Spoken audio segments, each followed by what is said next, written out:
Pintu masuk menuju lembah jurang hitam akhirnya terungkap sepenuhnya di saat senja. Dua tebing hitam, seperti dua gerbang batu raksasa, menjulang ke awan, mengapit pintu masuk ke lembah.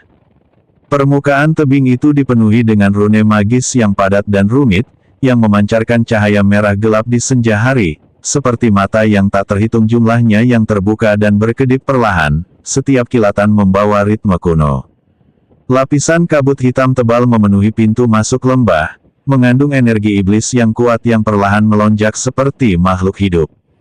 Terkadang ia menyatu menjadi garis besar yang kabur, dan terkadang ia menghilang menjadi ketiadaan, memancarkan aura dingin dan mencekam, seolah memperingatkan setiap makhluk hidup yang mencoba mendekat.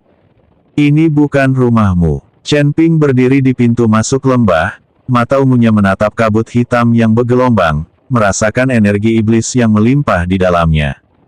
Dia bisa merasakan kualitas kuno dan mapan dalam energi iblis itu, seolah-olah energi itu telah terakumulasi selama bertahun-tahun yang tak terhitung jumlahnya dan telah lama menyatu dengan lembah tersebut. Iblis. Tempat ini seperti zona terlarang bagi kultivator biasa, tetapi merupakan tempat perlindungan alami bagi para.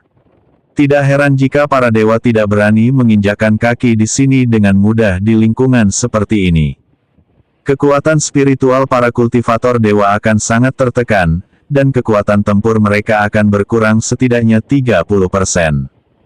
Tiba, Yan Feng akhirnya menunjukkan ekspresi lega. Suaranya serak tetapi dipenuhi kegembiraan karena selamat dari bencana, dan dia bahkan sedikit menegakkan dadanya. Ini lembah jurang hitam. Aku tinggal di sini selama beberapa tahun saat masih muda, sebelum pindah ke kota bintang jatuh. Meskipun aku pergi, tempat ini akan selalu menjadi rumah bagi para kultivator iblis. Dia menarik napas dalam-dalam, seolah mencoba menghirup semua energi iblis di pintu masuk lembah ke dalam paru-parunya. Aroma itu terasa seperti aroma ibunya baginya akrab dan menenangkan. Para kultivator manusia dan manusia buas juga berhenti, pandangan mereka ke arah pintu masuk lembah dipenuhi dengan kecemasan. Meskipun mereka datang untuk mendapatkan hadiah, mereka secara naluriah tetap merasa tidak nyaman dengan penghalang alami berupa energi iblis ini. Pria tua berambut putih yang memimpin kelompok itu mengerutkan kening, lubang hidungnya sedikit mengembang, seolah mencoba menghilangkan aura yang mengganggu yang terpancar darinya. Dia tidak mengatakan apapun, tetapi hanya melambaikan tangannya untuk memberi isyarat kepada orang-orang di belakangnya agar menunggu dengan tenang. Chen Ping mengangkat kakinya dan berjalan menuju pintu masuk lembah. Jiang Xuelan dan Xuan Zhenzi mengikuti dari dekat di belakangnya, sementara bocah Taois kecil itu meringkuk di belakang Xuan Zhenzi, mengintip ke depan dengan rasa ingin tahu dan gugup di wajahnya. Ada penjaga di pintu masuk lembah. Dua penyihir yang mengenakan baju zirah hitam berdiri di kedua sisi pintu masuk lembah, masing-masing memegang tombak hitam. Ujung tombak itu berkilauan dengan cahaya merah gelap, menggemakan pola magis di permukaan tebing. Tatapan mereka tajam, seperti dua lentera merah gelap yang menyala, mengamati setiap sosok yang mendekat di senja hari.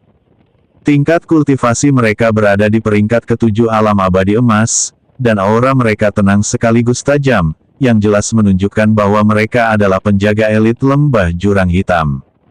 Melihat Chen Ping dan kelompoknya mendekat, kedua pria itu serentak mengangkat tombak mereka dan menyilangkannya untuk menghalangi pintu masuk ke lembah. Gerakan mereka cepat dan tegas, tanpa ragu-ragu. Berhenti. Penjaga di sebelah kiri berteriak tegas, suaranya bergema di antara tebing-tebing di pintu masuk lembah, membawa otoritas yang tak terbantahkan. Tatapannya menyapu Chen Ping, Jiang Xuelan, dan Xuan Zhenzi, alisnya berkerut tajam, secercah kewaspadaan dan permusuhan terpancar di matanya. Kultivator manusia, apa yang kalian lakukan di lembah jurang hitam? Tidakkah kalian tahu ini adalah wilayah kultivator iblis, dan orang luar tidak diizinkan masuk? Yan Feng melangkah maju, menangkupkan kedua tangannya sebagai tanda hormat, dan berbicara dengan sedikit kesungguhan dalam suaranya, "Saudara-saudara, saya Yan Feng dari kota Bintang Jatuh. Para kultivator manusia ini adalah penyelamat saya. Mereka menyelamatkan saya dan putri saya, serta rakyat saya. Para dewa sedang memburu para kultivator iblis di mana-mana, dan kita tidak bisa lagi tinggal di luar. Kita ingin memasuki lembah untuk berlindung sementara dan pergi setelah badai berlalu. Yan Feng, penjaga di sebelah kanan mengamatinya dari atas ke bawah, seolah-olah mencoba mengingat namanya, lalu mengangguk, kewaspadaannya hampir tidak berkurang. Aku ingat kau. Kau tinggal di lembah ini selama beberapa tahun sebelum pergi ke Falling Star City. Tapi aku tidak bisa mengambil keputusan untukmu membawa kultivator manusia ke lembah jurang hitam. Kau tahu aturannya, lembah jurang hitam adalah tempat berkumpulnya kultivator iblis, orang luar tidak diizinkan masuk. Aturan ini telah ditetapkan ratusan tahun yang lalu, dan tidak ada yang bisa melanggarnya. Ekspresi Yan Feng berubah, dan suaranya terdengar mendesak, saudaraku, aku tahu aturannya, tapi orang-orang ini benar-benar berbeda. Mereka menyelamatkan kita di kota bintang jatuh. Jika bukan karena mereka, aku dan putriku pasti sudah mati di tangan para dewa sejak lama. Tolong berbaik hati dan izinkan saya masuk untuk memohon kepada pemimpinnya. Jika pemimpinnya setuju, saya akan membawa mereka masuk. Apakah itu tidak apa-apa? Tidak, penjaga di sebelah kiri menggelengkan kepalanya, nadanya tegas, tidak memberi ruang untuk negosiasi, aturan tetap aturan. Kalian boleh masuk, tetapi para kultivator manusia ini tidak diizinkan masuk. Jika mereka benar-benar ingin memasuki lembah, mereka harus terlebih dahulu mendapatkan izin pribadi dari kepala suku. Jika tidak, saya tidak dapat mengizinkan mereka lewat. Ini adalah tugas saya, mohon dimengerti. Tetapi, tidak ada, tetapi, penjaga di sebelah kanan juga angkat bicara, suaranya lebih lembut daripada yang di sebelah kiri, tetapi sikapnya sama tegasnya, Yan Feng, kau harus tahu bahwa jika ini terjadi di waktu lain, jika kau membawa beberapa teman manusia, kami mungkin bisa memberitahu mereka untukmu. Namun, ini adalah masa-masa luar biasa. Para dewa baru saja menyatakan perang terhadap kita, dan hadiah buronan bertebaran di mana-mana. Manusia dan dewa yang tak terhitung jumlahnya mencoba menyusup dan mengumpulkan informasi. Kita tidak berani mengambil risiko itu. Bibir Yan Feng sedikit bergetar, dan secerca rasa tak berdaya dan malu terpancar di matanya. Meskipun dia adalah pemimpin kecil di Falling Star City, memimpin sekitar selusin orang dan memiliki otoritas mutlak, dia praktis tidak memiliki pengaruh di tempat seperti Black Abyss Valley. Para penjaga tidak menghormatinya, dan dia tidak bisa berbuat apa-apa.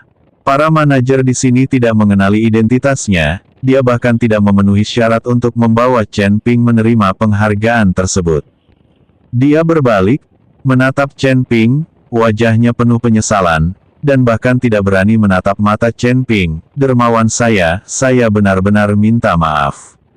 Saya tidak memiliki kedudukan tinggi di lembah ini, dan kata-kata saya tidak memiliki pengaruh besar. Kenapa kau tidak menunggu di luar lembah sebentar? Aku akan masuk dan menjelaskan situasinya kepada pemimpin dan melihat apakah kita bisa. Chen Ping memperhatikan ekspresi malu dan tak berdaya Yan Feng, tetapi dia tidak menyalahkannya. Dia sudah lama menyadari bahwa meskipun tingkat kultivasi Yan Feng tidak rendah, statusnya di antara kultivator iblis tidak tinggi. Jika tidak, dia tidak akan tinggal di tempat kecil seperti kota bintang jatuh bersama keluarganya dan hanya sekitar selusin anggota klan di sisinya. Dia mengangguk, suaranya tenang, ini bukan salahmu. Lalu, sebelum dia selesai berbicara, kabut hitam di pintu masuk lembah tiba-tiba bergejolak, seolah digerakkan oleh tangan tak terlihat, mengeluarkan suara siulan pelan. Dua sosok muncul dari kabut hitam. Orang yang memimpin mengenakan jubah biru tua yang disulam dengan totem iblis kuno, setiap pola perlahan berkilauan dengan cahaya gelap. Wajahnya dingin dan tegas, dengan ketenangan dan martabat yang melebihi usianya terpancar di antara alisnya. Matanya seperti kolam yang dalam, tak terduga, namun menyimpan rasa penindasan yang tak terlihat. Langkah kakinya mantap, Setiap langkahnya tegas, seolah-olah bumi di bawah kakinya menyerah kepadanya. Telah dikelilingi oleh aura samar yang sangat panas, yang menyebabkan udara di sekitarnya sedikit terdistorsi, seolah-olah ada lapisan panas yang menyengat yang memancar dari dirinya. Ningxi, di belakangnya mengikuti seorang wanita dengan gaun merah menyala, rambut panjangnya hitam pekat, berkilauan dengan warna merah gelap di senja hari, seperti nyala api yang mengalir. Wajahnya tampak dingin, dengan keanggunan dan ketidakpedulian yang melekat di antara alisnya, tetapi sesekali kebingungan samar yang tak terlihat akan terlintas di mata merah gelapnya. Dia berjalan setengah langkah di belakang Ningxi, menjaga jarak ini seolah-olah itu sudah menjadi kebiasaan. Tatapannya menyapu orang-orang di pintu masuk lembah, berhenti sejenak pada Chen Ping, lalu beralih.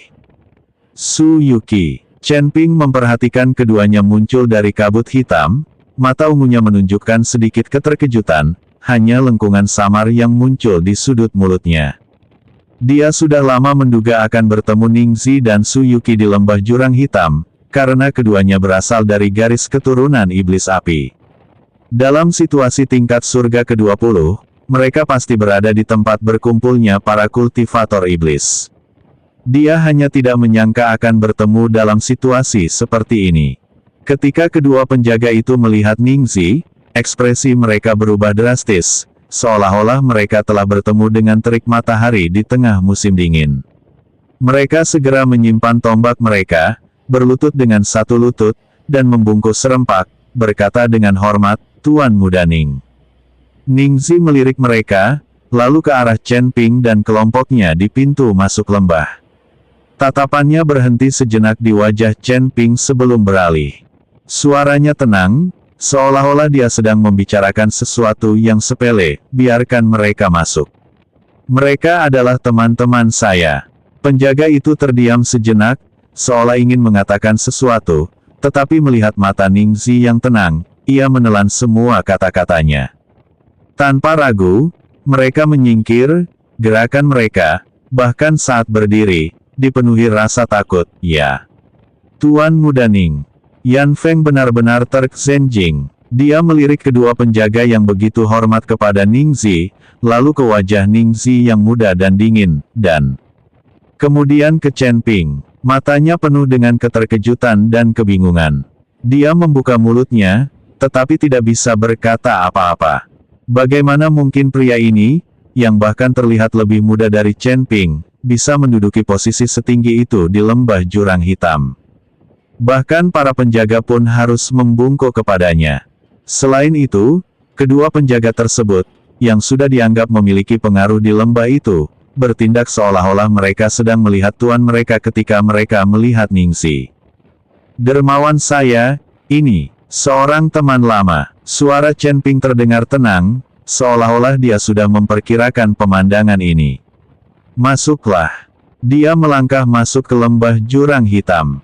Jiang Xuelan mengikuti dari dekat, mata birunya yang dingin melirik Ningxi dengan penuh pertimbangan, lalu ke Chen Ping, seolah ingin bertanya sesuatu, tetapi akhirnya tetap diam. Xuan Zhenzi mengikuti di belakang, sehelai rumput kering menjuntai dari mulutnya, mengamati Ningxi dari atas ke bawah dengan rasa ingin tahu seperti rubah tua yang mengincar pemburu muda. Pertapa muda itu berlari kecil di samping Xuan Zhenzi, sesekali menoleh ke belakang melihat kedua penjaga itu, wajah kecilnya penuh dengan keterkejutan. Yan Feng terdiam sejenak, lalu dengan cepat menyusul Xiao Rou dan Xiao Dai.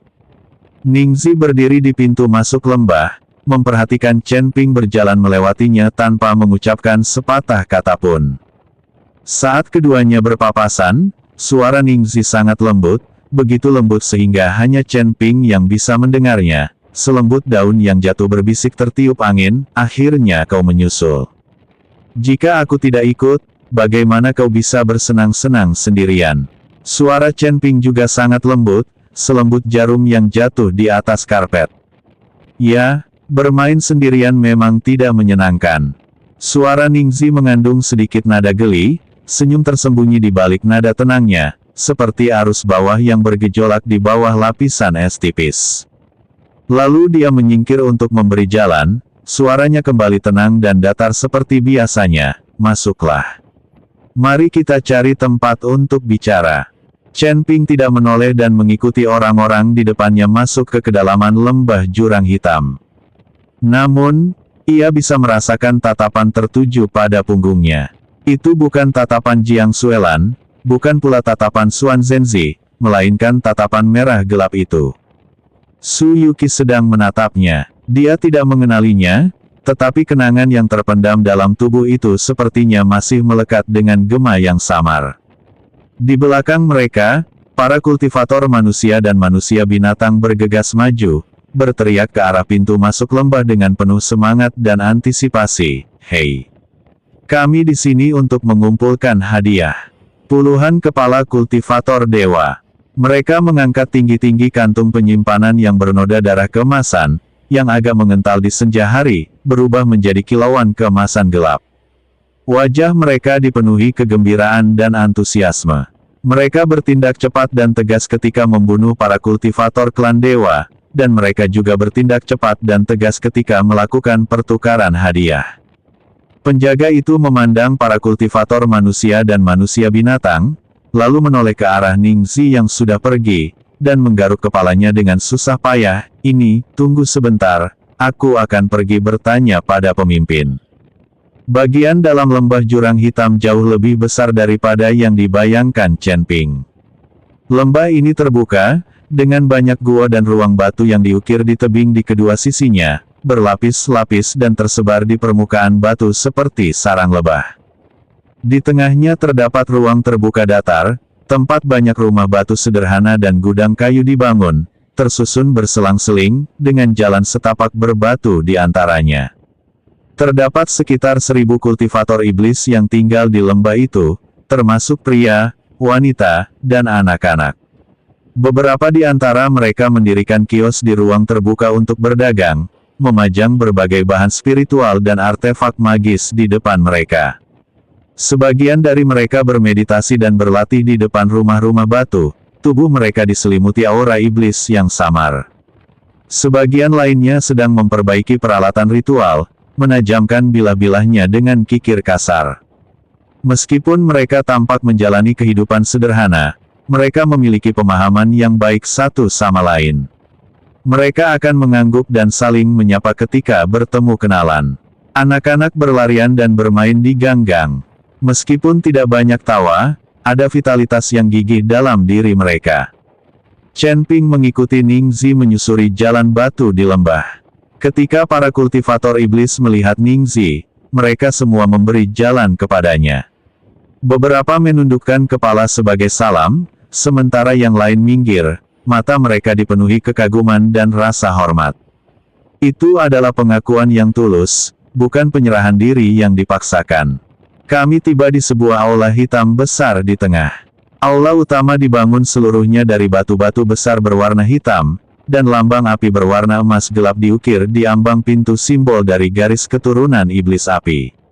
Api itu menari perlahan di dalam lambang tersebut, seolah-olah benar-benar terbakar. Lentera berwarna merah gelap tergantung di kedua sisi gerbang istana, cahayanya menyerupai darah yang membeku. Ningxi mendorong pintu aula utama hingga terbuka dan masuk ke dalam.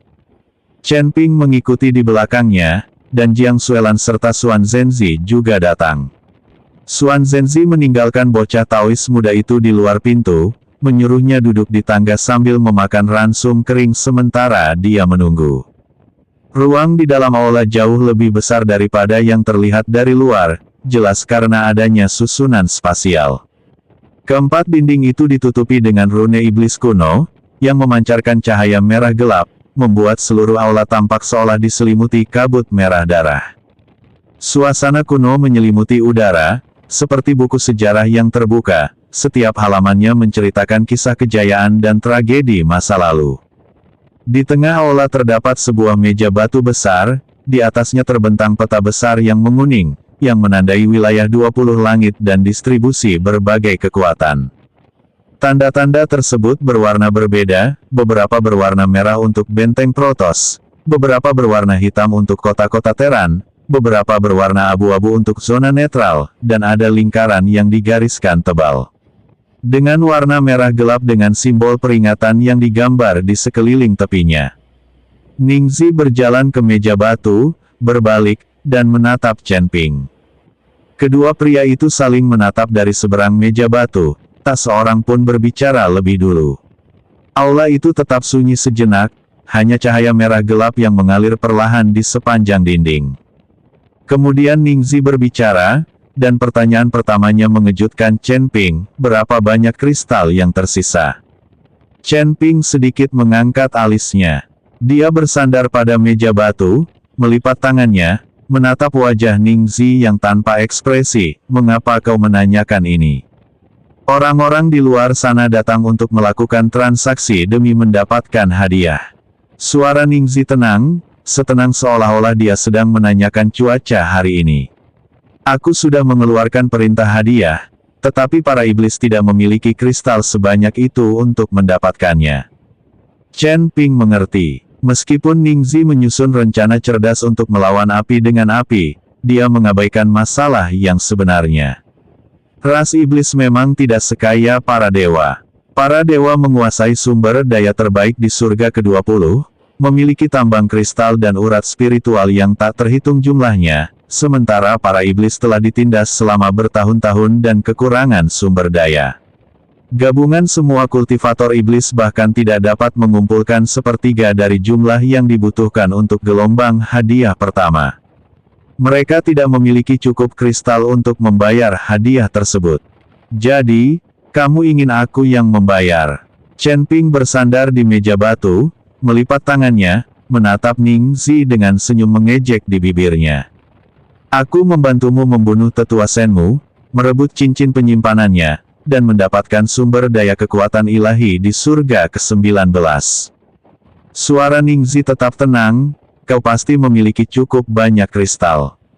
Aku merasakan aura sumber daya berlimpah yang terpancar darimu saat aku berada di negeri kaisar yang jatuh. Itulah mengapa aku mempertaruhkan nyawaku. Suara Chen Ping mengandung sedikit sarkasme, tetapi senyum di matanya tidak benar-benar sampai kepada mereka. Kau punya rencana yang bagus, bukan? Kau yang mencetuskan idenya, tapi aku yang harus menyediakan kristalnya. Aku bisa mendengar rencanamu dari luar lembah. Kamu tidak perlu keluar. Ningxi mengangkat bahu, gerak tubuh dan intonasinya menunjukkan sikap acuh tak acuh. Tangannya terentang di depan dadanya seolah berkata, terserah. Suaranya tenang dengan sedikit nada malas. Kalau begitu, satu-satunya yang bisa kukatakan kepada orang-orang di luar sana adalah bahwa ras iblis kehabisan uang, dan menyuruh mereka mengambil kembali kepala para dewa, atau langsung mengirim kultivator iblis kepada para dewa untuk mengklaim hadiah mereka. Jika mereka membantu para dewa, kau tidak akan pernah bisa menghancurkan kuil utama mereka, dan kau akan menjadi buronan di surga ke-20, diburu kemana-mana oleh Hao si gagak emas itu. Pikirkan baik-baik. Bukankah kamu juga sama? Tanya Chen Ping. Apa maksudmu, sama? Paling buruk, aku tidak akan tinggal di surga ke-20. Aku akan langsung pergi ke surga ke-21. Saat aku sampai di surga ke-21, aku akan tetap hebat di hadapan kultivator iblis, kata Ningxi. Sial, alam surgawi itu milikmu. Kau bisa pergi ke surga manapun yang kau mau. Chen Ping memutar matanya. Melihat ekspresi Chen Ping, Ningxi tertawa terbahak-bahak. Meskipun alam surgawi bukan milik keluargaku, selama guruku ada di sini, aku bisa dengan mudah pergi ke surga ke-21, atau bahkan surga yang lebih tinggi. Bisakah kau melakukannya? Ningxi sengaja mencoba memprovokasi Chen Ping dan pamer. Si bajingan tua Yanmo itu, kalau aku bertemu dengannya lagi suatu hari nanti, aku pasti akan menghajarnya habis-habisan. Chen Ping menggertakkan giginya. Namun, ia hanya bisa mengatakannya dengan marah. Dengan kekuatannya saat ini, ia mungkin tidak mampu menahan dua serangan dari iblis api.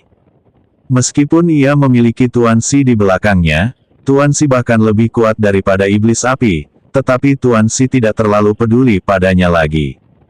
Chen Ping hanya bisa menapaki tangga karir selangkah demi selangkah sendirian, dia tidak bisa dibandingkan dengan Ningxi. Berhentilah mengucapkan hal-hal yang tidak berguna seperti itu dan keluarkan kristalnya sekarang, kata Ning Zi sambil tersenyum. Chen Ping menatap Ning Zi dengan tajam. Bajingan itu, dialah yang mencetuskan ide buruk itu, tapi dia malah menyalahkan Ning Zi. Jika dia tidak menyerahkan kristal-kristal itu, para pemburu itu akan kembali menjadi musuh para kultivator iblis, dan para dewa akan menguasai surga ke-20. Pada saat itu, dia akan menjadi target pertama yang diburu. Jika dia mengeluarkan kristal-kristalnya, bahkan jika dia berhasil menyingkirkan kelompok orang ini, akan tetap ada aliran orang yang membawa kembali kepala para dewa untuk ditukar dengan hadiah. Kristal-kristalnya yang sedikit itu tidak akan bertahan lama, itu seperti melempar batu ke dalam jurang tanpa dasar. Saya ingin memberikan apresiasi atas rencana cerdas Anda. Chen Ping menggelengkan kepalanya, senyum tak berdaya terpancar dari mata ungunya. Baiklah, aku bisa menyediakan kristalnya. Tapi bagaimana setelah itu? Aku tidak bisa terus-menerus menanggung biaya buronan seluruh ras iblis tanpa batas, kan? Meskipun aku punya sedikit kekayaan, aku tidak mampu menanggung semua kesulitan itu.